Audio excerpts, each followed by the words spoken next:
So I want to continue with this concern about what is most effective at this time and ways to use this advisory opinion. And so in any social justice struggle, it's highly contextual.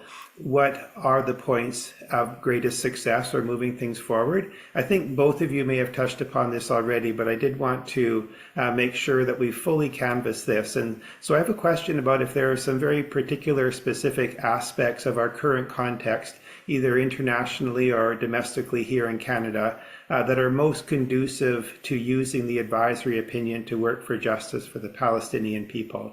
And if there are some particularly important aspects of the struggle at this time or the context, what are those and how do we use them? I'll ask you both that question.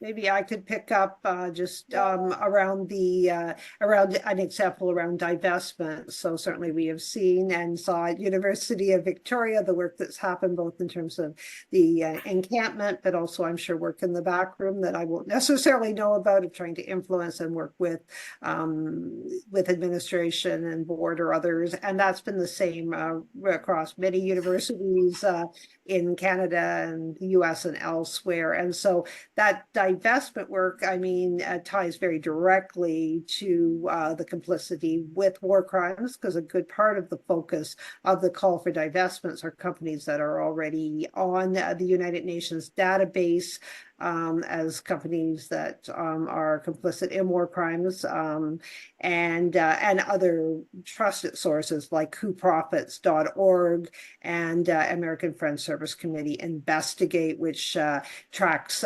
those investments and those companies. So like there's an example where it's sort of brought out and met on the street, but there's other work happening. Some of it, of course, is research and getting the details, trying to get disclosure, which is very, very difficult to do.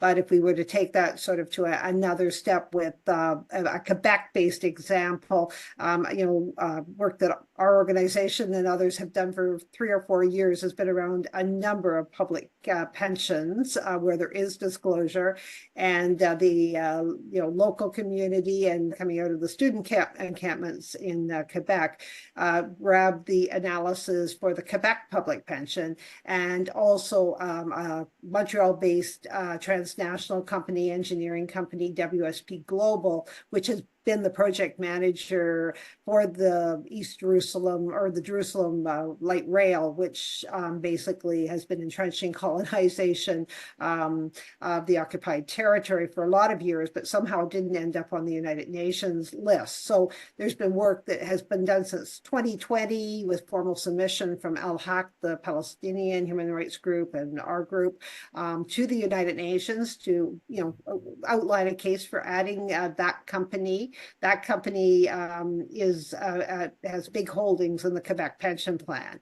So by bringing those pieces together and new people engaging, lawyers who have taken this on, other groups that wouldn't have maybe a year or two to try to talk to and influence people, and people actually out on the street, and getting media coverage and those sorts of things, that has really pulled that together. And certainly the framework of this advisory opinion, along with what is already Canadian law and international law, does, I think, give the pinnings to say that this, there's an obligation to do this, because these are companies and investments that are completely complicit with war crimes and are well documented. So there are lots of different examples, but how to move that work forward, I guess, is what I'm bringing forward with that particular example. Thank you.